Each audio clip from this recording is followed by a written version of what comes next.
Thank you for listening to We Have Ways of Making You Talk. Sign up to our Patreon to receive bonus content, live streams, and our weekly newsletter with money off books and museum visits as well, plus early access to all live show tickets. That's patreon.com/wehaveways.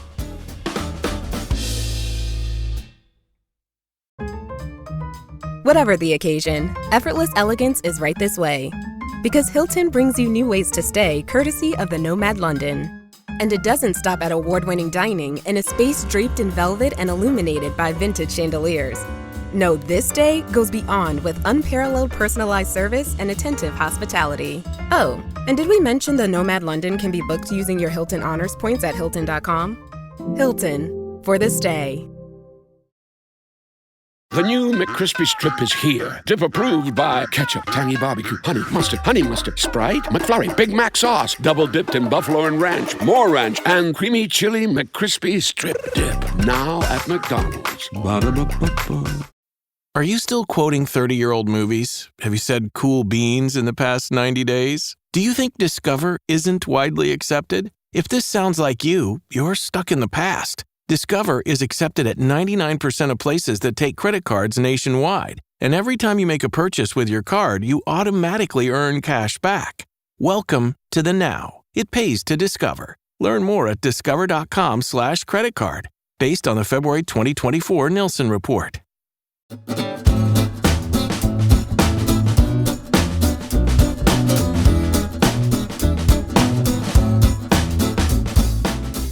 In these dark days, the Prime Minister would be grateful if all his colleagues in the government, as well as important officials, would maintain a high morale in their circles, not minimising the gravity of events, but showing confidence in our ability and inflexible resolve to continue the war till we have broken the will of the enemy to bring all Europe under his domination.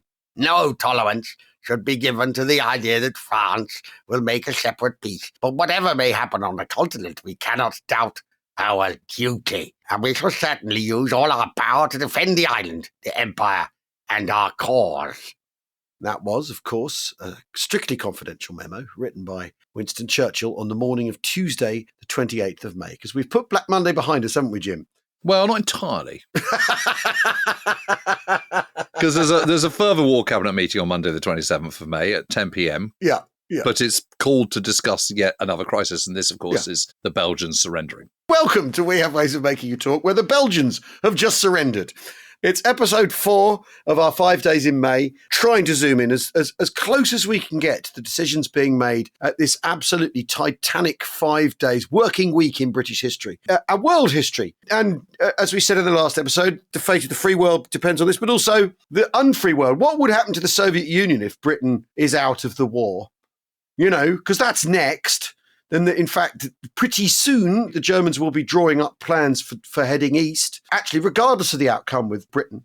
So the fate of the entire planet, make no mistake, hangs on what's been going on. And I don't think that's hyperbole. That's not us trying to sell in a podcast here or sell in the story. I actually think that is the case. And unfortunately, for a lot of people who don't like him, Winston Churchill is right at the centre of those events. Yep. And whether Churchill can win over Halifax and the rest of the war cabinet, that's going to have to wait another day. But the stakes literally could not have been higher. So that's where we're at. On the 27th of May, Dady Penner, who's now ensconced down in Cornwall, we mentioned before, civilian with her kids, she's going, we're now receiving very little news, which may be a good thing. She also wonders, with, it has to be said, a certain amount of perceptiveness, why the Germans appeared not to have made good use of their gap. I should have thought they would have rushed troops through it, she added, as fast as they could get them there. Yeah, quite.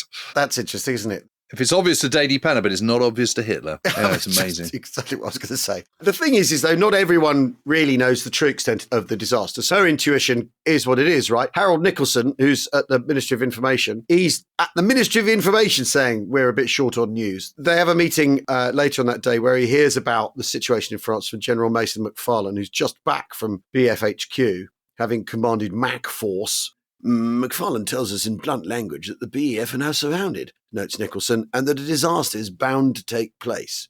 You can see why Churchill drafted that memo, can't you?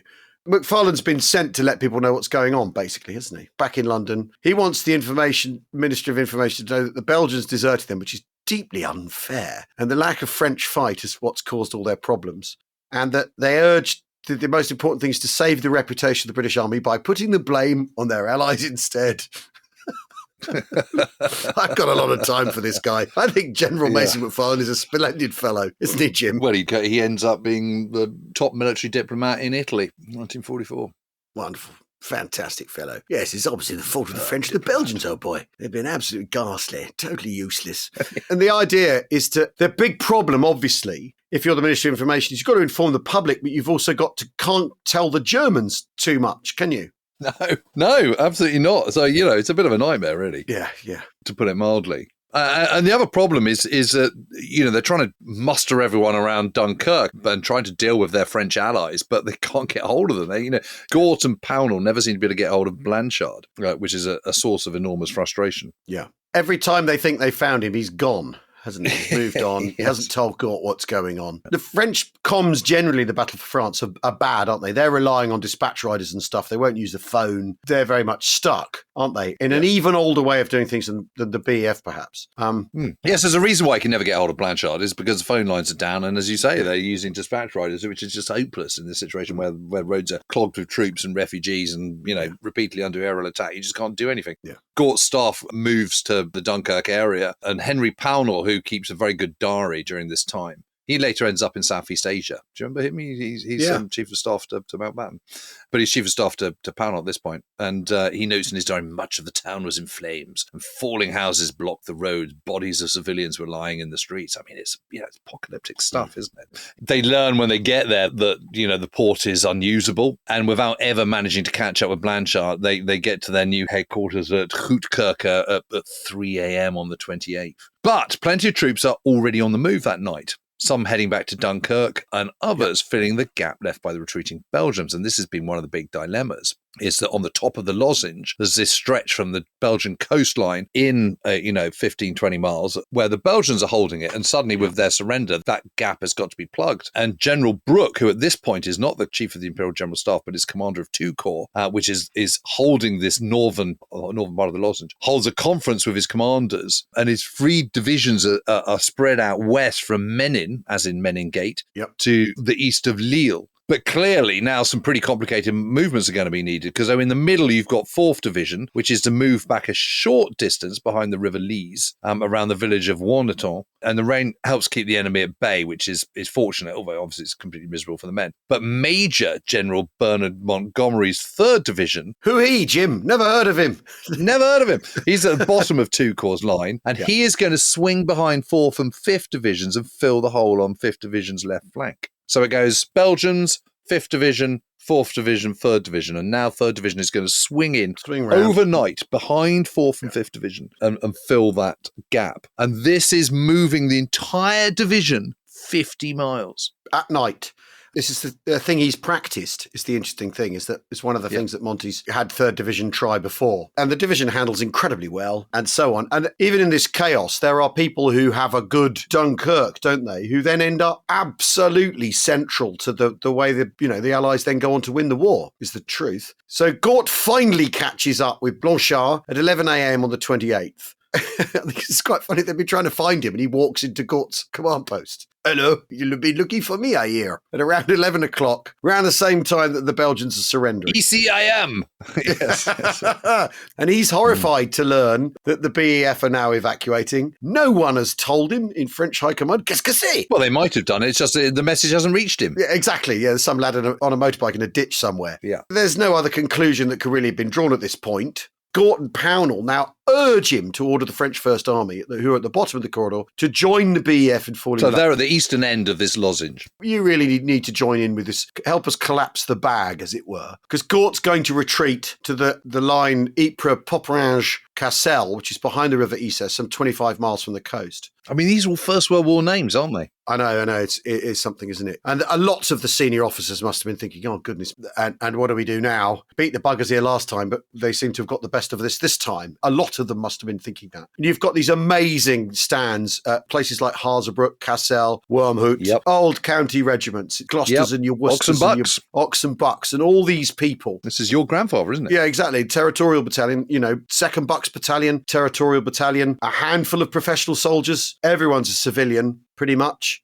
They've been up to the deal line. This is the other thing to remember with the BEF. It isn't just that they're caught in their existing positions by the Germans and overwhelmed. They have gone up to the deal line in Belgium. They've marched into Belgium in order to meet the feint through the Low Countries, and now they've had to scurry back. Everyone's knackered, everyone's footsore from that alone. And then they put in these extraordinary stands, and you've got artillery firing 18-pounders over open sights and stuff against panzers. You've got blokes at crossroads with boys anti-tank rifles. You've got sappers ditching their shovels and getting stuck in. It's an extraordinary action there, really, and critical to the business of just absorbing the German blow. And I think in the last episode you pointed out how with sluice gates open and with the area wide open and flooded and flat and with no distinguishing features, you can defend here. The Germans also, they're at the end of their rope too, so their men are tired, their kit's wearing out and all this sort of thing.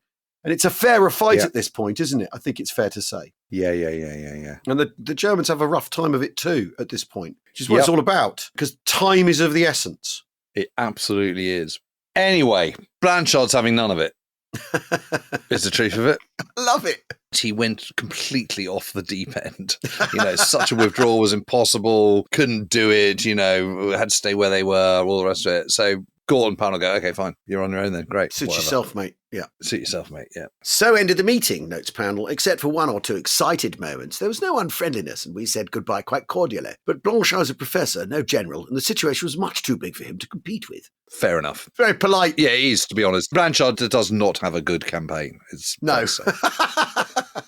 He's an Army Group commander. He's Army Group North, and he's just rabbit in headlights. Is the truth of it? Yes, but he's a professor, no general, Jim. He's a professor, old boy. He's no general. Yeah, might as well have been Monty saying that, mightn't it? Yeah, I know. Yes, there's very much a tone here. Sort of withering dismissiveness. Yeah. In the south, however, Guderian's panzers, now that they've been unhalted, it's interesting they're taking a back seat, aren't they? Yeah. Well, it's nothing they can do because it's all waterlogged. Yeah. It's now, the moment's passed. The opportunity for the panzers to strike was, on the 24th of May when they were halted. It's not now. It's a different scenario. So 1st and 2nd Panzer pressing on towards Dunkirk and the 20th Motorised Division with the SS Liebstandarte Adolf Hitler and the Großdeutschland Regiment subordinated to it. And they're pushing hard against the British line. So Guderian's still hoping to reach Dunkirk, but his part in this incredible victory is, it has to be said, almost done. So his panzers are playing a sort of supporting role, but it's infiltration by infantry that's going to clear the defence around that's growing around Dunkirk. And some ugly scenes at this time as well. So on the 28th, 80 POWs from the Royal Warwickshire Regiment are executed by the Waffen-SS troops of the SS Liebstandarte. And also the near Merville SS Totenkopf troops also massacred 97 men of the 2nd Royal Norfolks. So it's pretty bad business. And actually, I went to the Wormhout place. Yes. Where the Royal Warwicks were last year. It was amazing. Yeah, when you did your walk, didn't you? You went by there, didn't you? Anyway, in the North, Army Group B is still pressing forward, but with the sudden collapse of the Belgians, the German 18th Army has to sort of clear away 500,000 prisoners and then move forward again. And actually, their advance is dramatically slowing at this point. Hordes of Belgian companies surrendering, wandering towards German lines and loose crews with their hands in the air. And they've all got to be cleared and sorted and corralled. And, so actually, on the 28th, the fighting is comparatively light in the big scheme of things. And so the earlier fears that Dunkirk is going to be overwhelmed in 24 to 36 hours, it now seems that they've got a little bit more time. So that's a minor glimmer of hope. Particularly, time also allows them the opportunity to set up defensive positions better, dig in and all the rest of it. Yeah. So it's clear that Dunkirk is not going to be overrun immediately, and time allows them to get more men off, even if it's still not very many. Yeah. But what do the public know back in Britain? Well, they don't know there's an evacuation coming. Although the newspapers, it's interesting, isn't it? Because there's this really interesting balance that has to be struck. Even when things are going very badly, the British newspapers know they can't essentially lie to people. So they say BEF fight heroic battle for the coast in the Daily Express. 300 men with rifles hold off 100 Nazi armoured units. Fate of Calais uncertain.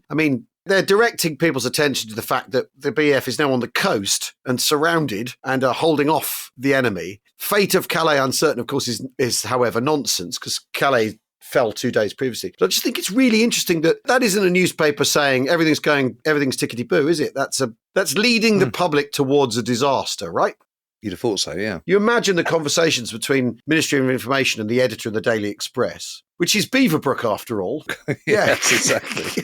Yeah, Who's now Minister of Aircraft Production. Yeah, I mean, that's all quite difficult, isn't it? The critical thing, though, is the split between Churchill and Halifax still has to be resolved, doesn't it? We've had the Rose Garden chat, but Cabinet has to resume. You've got Belgium capitulating, King Leopold's surrender. What does that all mean? So, how does Churchill handle it, Jim? Well, magnanimity once again comes to the fore. In France, the finger of blame is being pointed squarely at King Leopold for deserting his allies, but the British Prime Minister refuses to pass any judgment on the Belgian monarch at all. After the first cabinet, Churchill asked Chamberlain for a private talk. This is just brilliant. So an opportunity has arisen for Churchill to show his loyalty to Chamberlain just at the right moment. So Lloyd George, former Prime Minister and the longest serving MP in the House of Commons, has written to Churchill asking to be part of the government. And Churchill now asks Chamberlain what he thinks of this idea. And both men know that Lloyd George is defeatist, admires Hitler and hates Chamberlain. I replied that it was best to be frank, Chamberlain writes in a letter to his sister later. If he thought that Lloyd George would be more useful to him than I, he had only to say so, and I would gladly retire. But I would not work with him. And Churchill knows this is what he's going to say. Yeah. So Churchill immediately replies that Chamberlain was of far more help to him than Lloyd George ever could be. There was no comparison. Winston and I were serving together, added Chamberlain, and we would go down together. I mean, so simple. I mean, he's just reeled him in, hasn't he? He's just playing him. Well, yeah. I mean, again, it just shows one of those things that personality, what people make of each other, whether they can work together or not, these are actually the things of history as much as sort of tectonic plates of economic fatalism or whatever. There is the simple fact. These guys detest one another. Chamberlain absolutely cannot and will not have anything to do with Lloyd George. And that seals Churchill's political fate in a way, doesn't it? Yes, but what does Chamberlain say to Churchill? He says, we will go down together. Exactly. We'll fight it out or go down together. In other words, I'm with you. Yeah. It's incredible, isn't it? That's the point. Churchill's got him. He knows that Chamberlain is not going to side with Halifax now. Yeah. That's what he knows. So that then emboldens Churchill for his next move. So the next move, when it comes to the next war cabinet. But first of all, Churchill wants to make a brief statement to the House about the fall of Belgium. So they all go into the House of Commons. There's no mention of the evacuation at all. Not one at all. He thinks he'll do that a little bit later. So he says, I have only one thing to add, that nothing which may happen in this battle can in any way relieve us of our duty to defend the world cause to which we have avowed ourselves, nor should it destroy our confidence in our power to make our way, as on former occasions in our history, through disaster and through grief, to the ultimate defeat of our enemies. And who's the one man not there to witness that? Well, it's going to be Lord Halifax. Because he's a lord. Because he's a lord. He's not part of the House of Commons. Of the House of Commons. He's not part of the Commons struggle. I mean, it's fascinating, isn't it? That and this is the kind of rhetoric that Halifax doesn't like, that speaks of Britain still having a moral duty to the world, when logic suggests clearly that an opportunity to get out of their current dire fix should be grabbed with both hands. Yeah. But when a Liberal member suggests that the MP's words reflect the feelings of the whole House, no one demurs.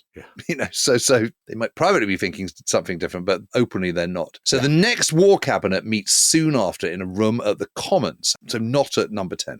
And it's then that the argument between Halifax and Churchill is reopened. Yeah. And Chamberlain says that he feels it's a rather steamy discussion. Certainly Halifax and Churchill repeated their same argument for and against mediation. So Churchill says, the French are trying to get us on the slippery slope. Our position will be entirely different when Germany has made an unsuccessful attempt to invade this country. Halifax sighs, rubs his forehead, and then says, we must not ignore the fact that we might get better terms before France went out of the war and our aircraft factories were bombed than we might get in 3 months' time. And so it goes on, back and forth, neither giving ground until 5 p.m. Churchill then asks for an adjournment and to meet back again at 7 o'clock that night. And this is because he's already arranged to now address the entire cabinet, not just those in the war cabinet, in his rooms at the Common. And this is a crucial moment that has now arrived. for during this address to senior ministers, and there's over 25 or something ministers in the wider cabinet, Churchill plans to kill Halifax's proposals once and for all. And we'll be back after the break to tell you how he does that. But we will also, before we get to that, we'll update you on what's going on in Dunkirk itself. We'll be back in a second. This episode is brought to you by San Pellegrino. A meal isn't just about what's on your plate. It's about what you bring to the table. San Pellegrino believes the table is where the best of life happens. That's what makes gathering around it so rich and rewarding. And with their unique sparkling natural mineral water, San Pellegrino brings its best so you could bring yours. Finding a new job is stressful. But with Indeed, it doesn't have to be. Just fill out your Indeed profile with your skills, experience, and desired salary. The more you fill out, the better your matches will be. And hearing from hiring managers will be 2 times more likely. Relax. That's your Indeed profile sending opportunities your way. Indeed, the world can work better. Hey, it's Bill Simmons from the Bill Simmons Podcast. The NBA playoffs are here, and Michelob Ultra is getting you closer to the game than ever with courtside seats and more. Enter now at MichelobUltra.com/courtside. Michelob Ultra Superior Access Courtside 2024 to 2025 sweepstakes. No purchase necessary. Open to U.S. residents 21 or older. Ends on July 1st, 2025. Multiple entry periods. Visit MichelobUltra.com/superior access/courtside for free entry deadlines and official rules. Message and data rates may apply. Void where prohibited.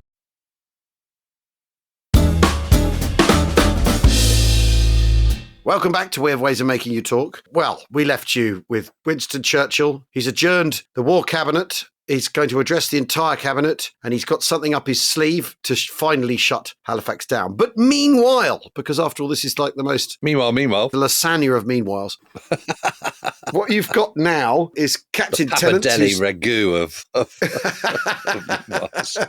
Captain Tennant, who's the SNO, the Senior Naval Officer, present Bill Tennant, in Dunkirk. He's now got his tin hat on with the letters SNO cut out from the tin foil of a cigarette packet and stuck on with sardine oil. Who says the British can't improvise? It was one of the things that most annoyed me about Dunkirk was seeing Kenneth Branagh wandering around in a soft cap and not a tin helmet. It's the that was your main sticking point, or the Spitfire with 25 minutes of ammunition? No, one of them. Yeah, no, that was pretty high on the list as well. I would say that was sticking point number 7. Yes, a tremendous glider, that Spitfire as well. Well, as I would know. Yeah. Yes, of course, Jim. As our producer JR chipping in there. I mean, maybe we do an episode about the movie and people could just send in their gripes and we'll just read them out. Actually, that's not a bad idea, is it? You don't need to. I can do it all. No. I want the wisdom of crowds on all of the problems with that. All right. Let's get them in. But I think one of the interesting things about Dunkirk is it's often said of the British that they're bad of improvising during the Second World War, that the British are incapable of improvisation. Well, explain to me Dunkirk then. Yeah, it's the most amazing bit of improvisation. I mean, are you kidding? From top to bottom, from the letters cut out of a cigarette packet and stuck on with sardine oil to the entire damn thing. If that's not improvisation, what is? Anyway, let's quickly recap what Bill Tennant's been up to since arriving in Dunkirk late the previous afternoon around 5:30 p.m. So he signals back to Dover, asking for every available craft to head to the beaches east of the port. But obviously, taking men in rowing boats and other small craft is an extremely slow and laborious process. Difficult business. So then at around 10 p.m. the previous evening, Monday the 27th of May, Tennant notices something significant. He notices that the Luftwaffe had pounded the harbour and the port facilities relentlessly, but not the two long moles that extend some 1,600 yards out to sea. So the moles are these kind of like a breakwater. Yeah. They're a kind of narrow wall. And in this case, they're lattice. They're lattice concrete piles and topped with a narrow wooden walkway. Yeah. So the breakwater bit of it is kind of sort of under the surface where they're kind of embedded, really. And anyway, the western mole, obviously they can't get there because they wouldn't be able to then get across to the other side, which is where they need to be. But the eastern mole, running out from the seawall that links the harbour entrance to Marlow-les-Bains, is easily accessible. So what you can do is you can walk from the beaches at Marlow-les-Bains, which is the immediate beach immediate to the east of Dunkirk port, clamber onto a concrete sea wall, and from there walk straight out onto this mole, the East Mole. And it's still there. It's been rebuilt, but it is still there in exactly the same position. And it's a mile long, isn't it? It's extraordinary. Nearly a mile long. What's a mile? 1,743 yards, isn't it? So 1,600 yards. It's long. It looks pretty flimsy, it has to be said. It doesn't look very strong. But Tennant thinks to himself, well, hang on a minute. Maybe we could moor ships against this. What happens if we can use it? That, if he can, is going to be a game changer. So taking 2 of his officers with him, he hurries over to conduct a quick survey. And when he looks at it, he thinks, well, yeah, it feels sturdy enough. But will it take the strain of a large ship slapping into it with a 3-knot tidal current behind it? That is another question, but there's only one way to find out. So he signals to Wolfhound, the destroyer on which he's had his passage over the channel, which is handling communications offshore, and he asks her to send a personnel ship to the Eastern Mole to embark 1,000 men. So Wolfhound calls on the Queen of the Channel, which is a peacetime cross-channel steamer, which is now offshore at Marlow Bow, so really close, and immediately hurries over and eases her bow in at around 6 knots, and gently nudging first her stern against the concrete piles, she slivers successfully alongside. And the Mole has taken the strain without any difficulty at all. So Tennant's just thinking, oh my God, thank goodness, maybe the East Mole might offer a kind of lifeline that they desperately need. So less than an hour later, the Queen of the Channel is loaded with 904 men, and the captain's preparing to cast off. And he says, how many more could she take? Someone shouts from the Mole. And the skipper says, it's not a question of how many more, but whether we can get away with what we already have. And unfortunately, his sixth sense is right, because at 4:15 a.m. on the 28th of May, as dawn is breaking and halfway across the channel, the Queen of the Channel is attacked by a lone enemy aircraft. Bombs straddle the ship, breaking her back and her main propeller shaft. By stroke of good fortune, there's another ship en route, so nearly all the men are able to be disembarked before the Queen of the Channel sinks. But despite this disaster, the fact that the Mole works is an incredible fillip for Tennant and for all those trying to get back to safety, and frankly, for the whole of the BEF. Yeah. I mean, it is an amazing twist in this story. Yeah, they're able to exploit it, though. That's the interesting thing, isn't it? It's right there, and they can use it. So at 4:36 a.m., Tennant signals asking for all vessels to go along the East Pier rather than off the beaches. Yeah.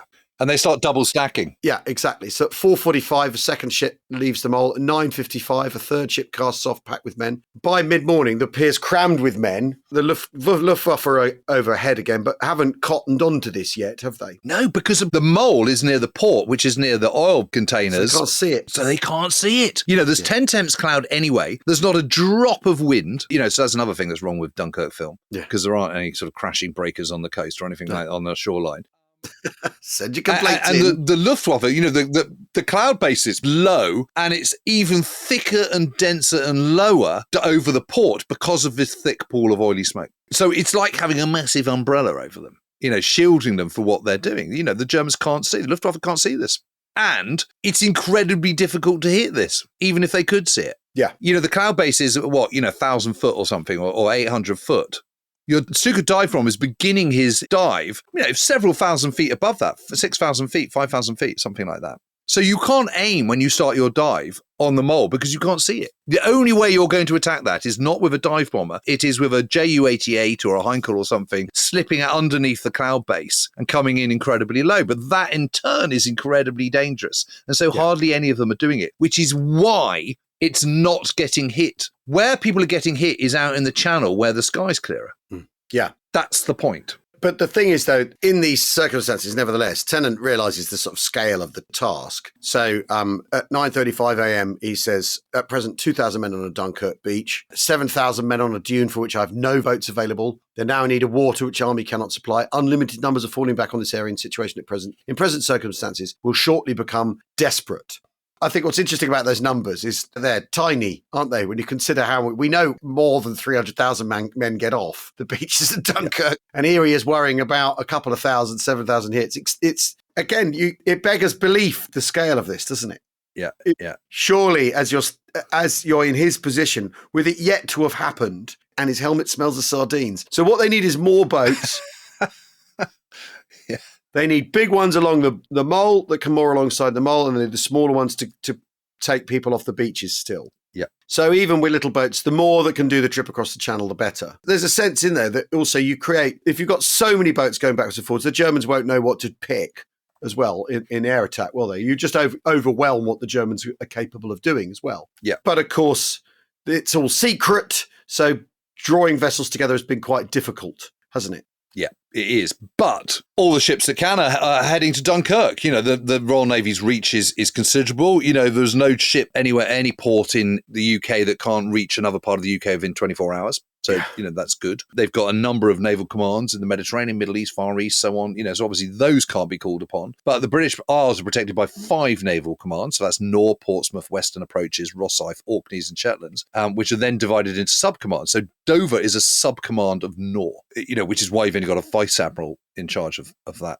era, which is what Bertrand Ramsay is at that stage. The ships operating in these commands are obviously the naval part of the Naval's largest force, the Home Fleet, commanded by the completely brilliant Admiral Sir Charles Forbes, who's a total legend and completely brilliant later on in the summer. You know, so they got a big old job on their hands, but you know, they can call upon a lot. You know, it's the world's largest navy, and so there are a lot of ships that can be sent over there straight around. So anyway, that's the situation in China. It's looking better by far and away from being out of the woods, but it is looking better. You know, the Germans are being held at bay. They're not overrunning Dunkirk quite as quickly as they'd feared. And they now have this lifeline, which is the East Mole. So that is a substantial glimmer of hope, which has stiffened resolves and also puts Churchill in a better situation, because the other thing is that overnight, 3rd Division has plugged that gap. Monty's route march of 50 miles has been entirely successful. The BEF is folding in on itself. So it's the lines that it needs to protect are smaller.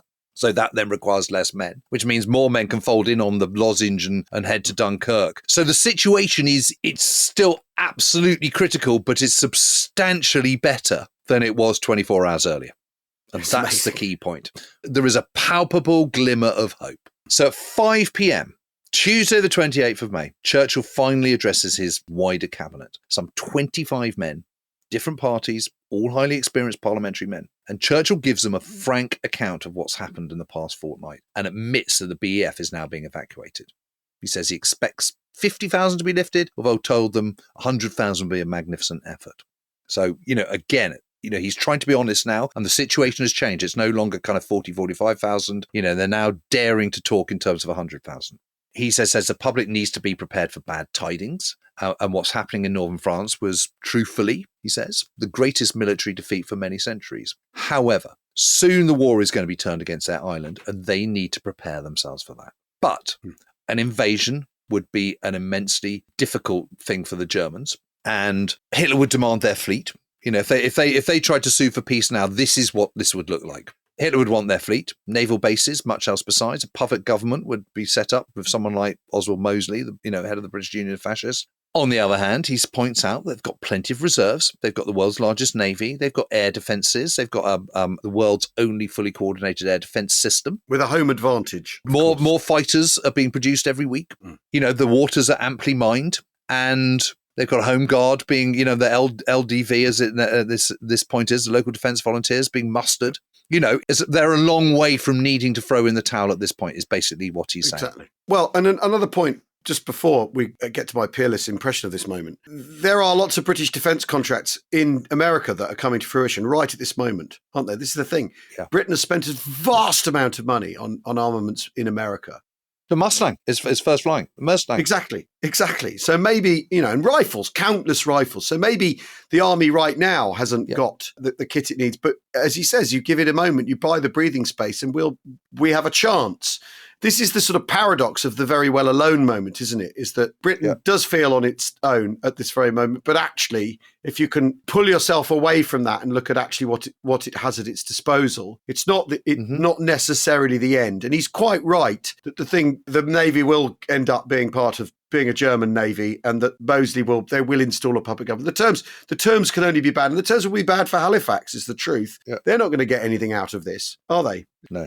So he says, we shall go on and we shall fight it out here or elsewhere. And if at last the long story is to end, it were better it should end, not through surrender, but only when we are rolling senseless on the ground. Boilerplate, Churchill. This stuff's gone well in Parliament a moment ago, earlier on in the day, isn't it? That's the other thing to remember. That afternoon, yeah. So he's tested it out. Yeah. I mean, you always need to try your best material out first. Yeah. You can imagine Halifax standing at the back, sort of shaking his head, going, there goes Winston again, the old romantic. Yeah. But this stirs people. Yeah. And the bottom line is he now has the support of his wider cabinet. They're all agreeing with this. The point is, this is the opportunity for dissent. If anyone wants to dissent, this is where they need to put their hands up. And they don't. They all agree. Yeah. And crucially, he's got Chamberlain. So when the War Cabinet reconvenes, Churchill recounts what has just happened and stresses the response. So after this, he then goes into War Cabinet and he says, I cannot recall having ever before heard a gathering of persons occupying high places in political life express themselves so emphatically.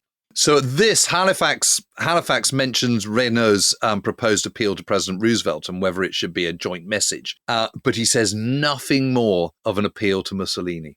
Churchill slaps that down. He now even dismisses an appeal to the Americans. He just says, no, that's it. And that is that. That is it. It's amazing. That is the end of the matter. Halifax has been snookered. He's been completely neutered.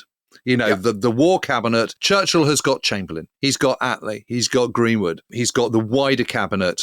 Halifax is politically isolated. That's the end of the matter. That's the end of the matter. It's absolutely amazing. And in doing so, has massively increased his own authority, which had been pretty fragile up to that point. Well, and cross-party authority, which is the important thing, because he needs cross-party authority until the Tory party come round behind him, which they do as things progress. But until they do, he needs everyone on board. Yeah. And I think it's interesting, is it within the same 24 hours that the situation has improved with regards to the evacuation, so is the political. It's the coincidence is quite extraordinary, isn't it? Yeah, it's absolutely amazing. It's amazing. Yeah. You literally couldn't make it up. Make no mistake. Britain is still in terrific peril, but she does now have a chance to fight on, to pit herself, against the best that Germany can throw at her. And while the battle in France might have been lost, the war hasn't been. And in Britain, one major crisis, at least, has been averted. And we started yesterday's episode with that quote from Lucas saying, the fate of Britain, the fate of the Second World War, the fate of the whole free world rests on two things: the ability of the BEF to be evacuated from Dunkirk and the split between Halifax and Churchill. Well, that split has been resolved. That has been sorted. That is no longer an issue that is bringing, potentially going to bring the downfall of the government and all that follows as a result of that. So, phew, this is why Tuesday the 28th is looking up and why we're going to call this episode Glimmer of Hope. Anyway, on the afternoon of the 28th of May, we've moved on from National Days of Prayers and Black Mondays to Glimmer of Hope Tuesday. Grey Tuesday, let's call it. Shades of Grey Tuesday. Shades of Grey Tuesday. Good.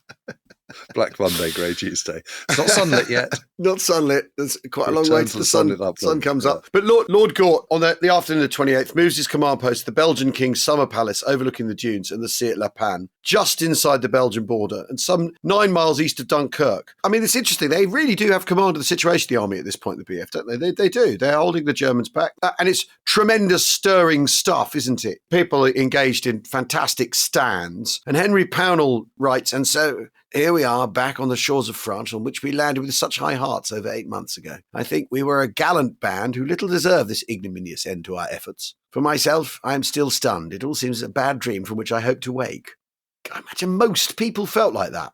Yeah, but at least these are the beaches, which is a lot more than could be said for the vast majority of the BEF. But, more are on the move that night. And the vast majority of the BEF are successfully falling back within the main perimeter. And the defence line along the River Isère and behind that to the canal line between Burgoo and Ferns. But some aren't, and Calais has been sacrificed. And so too have the 2nd Gloucesters and the 4 Fox and Bucks at Cassel and nearby Ledringham, who've held this, they've held the Germans at bay on this isolated hill for a couple of days. Then they try and break out overnight. Most of them end up in the bag. And of course, also, there's the considerable fighting at Harzebrouck where your grandfather was killed. He paid the ultimate sacrifice, didn't he? Yeah.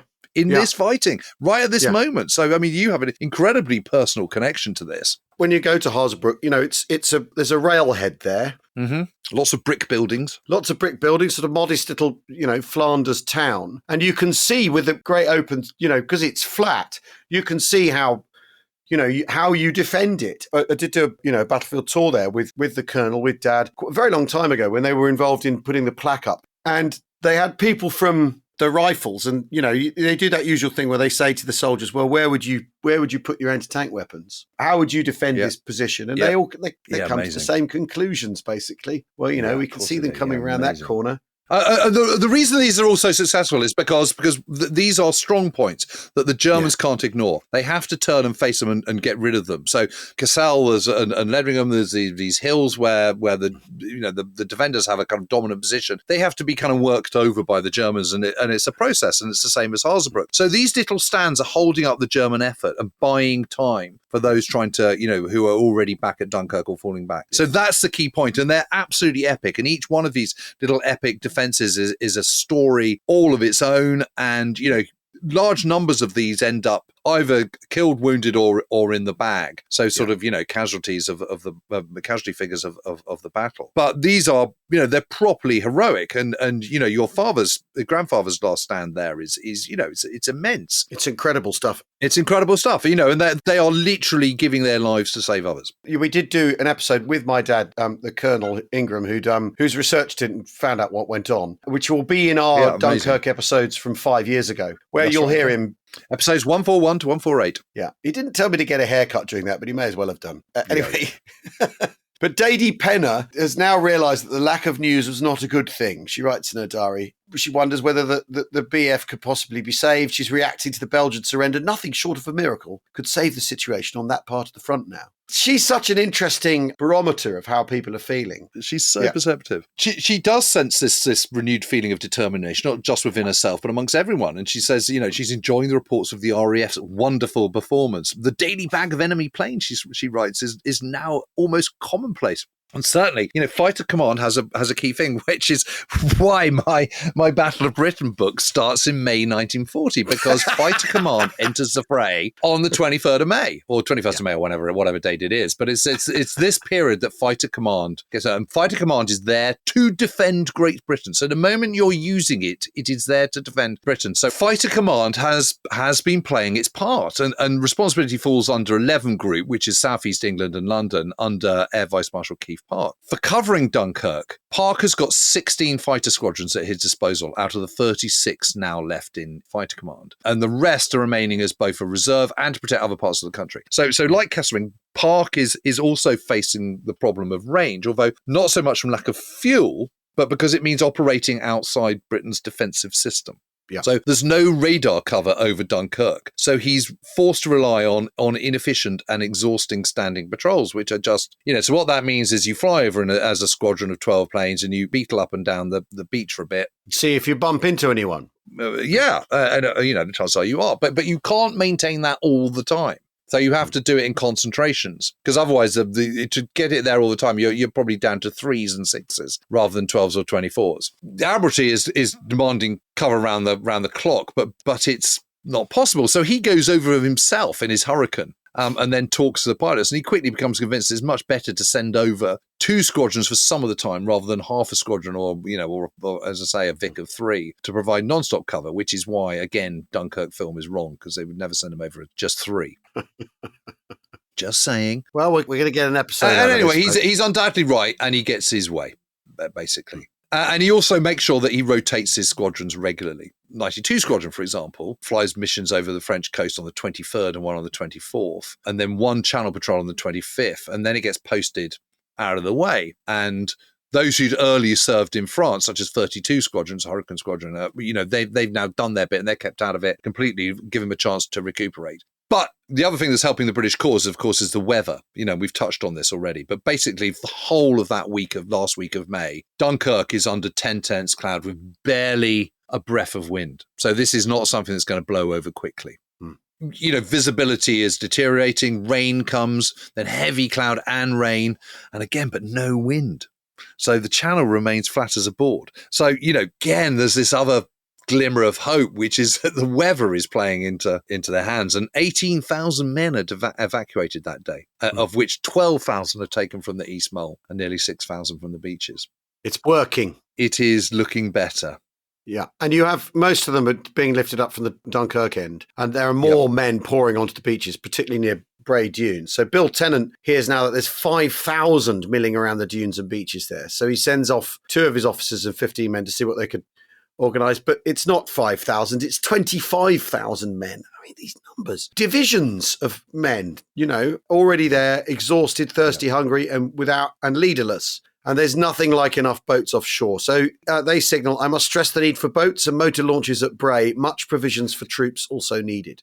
So gathering momentum, but it's so interesting how everything falls into place at the pace that's needed. It's the coincidence and the serendipity of so much of this is extraordinary, isn't it? Yeah. That the Navy that they find a mole when they do, that Churchill gains the political capital he needs precisely the moment he needs it. If you were a religious person, you'd say, well, that day of prayer worked. The king was onto something. And it just goes to show that, 24 hours is a long time in this war and a long time in the politics of this war. I mean, it's just amazing. Yeah. So that same evening, Admiral Ramsay from the Dynamo room at Dover sends out a message asking for every available shallow draft powerboat to be sent to the beaches as soon as possible. So despite the embargo on the news of the evacuation, the Admiralty responds by combing the entire coast from Portsmouth to Norfolk for motorboats, lighters, barges, and of course their crews, and sends them all to Dunkirk. This, of course, is the little boats, the little ships heading to Dunkirk. So by the end of the 28th of May, there is very definitely a glimmer of hope. And there we have it. 5 days in May. 5 days in May. Oh, I'm exhausted by this. I mean, every time I return to it, I just think it is the most amazing story. And I am absolutely one day going to write my novelized version, my faction of the 9 days of Dunkirk and do it to the end. It's just so brilliant. I just like the fact that a man whose helmet smelt of sardines is at the centre of events. Yeah. I think that kind of detail. What I really like, Jim, is that we've stopped where we have, because we do know what's going to happen next, but let's not talk about that, because they didn't know the thing that now looks kind of inevitable in the way that it looks now as we look back through 85 years hindsight. And also, if you want to know what happens next, we've podcasted about it before, episodes 141 and sort of 7 or 8 of those after that. What I am drawn to is that, the week before last, we did VE Day coverage, and then immediately upon us is the anniversary. So the 80th anniversary of V-Day, and then immediately upon us is the 85th anniversary of Dunkirk. And you think of this disaster, this thing where everything's hanging on a thread, and then you think of the victory 5 years later. In a way, the great imponderable. So I was talking about this last night and saying, just think, D-Day is 4 years after this. Yeah. I know.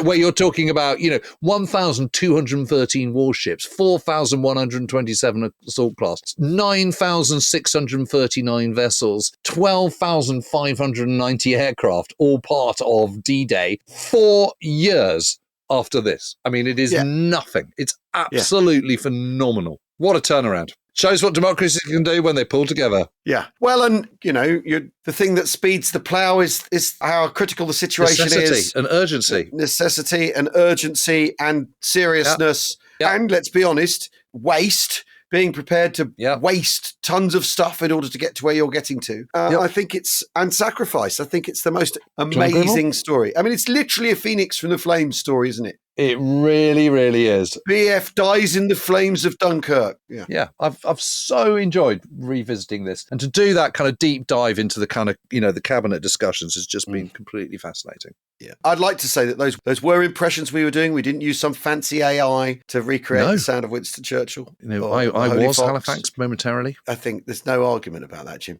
Anyway, thanks everyone for listening. And Goering.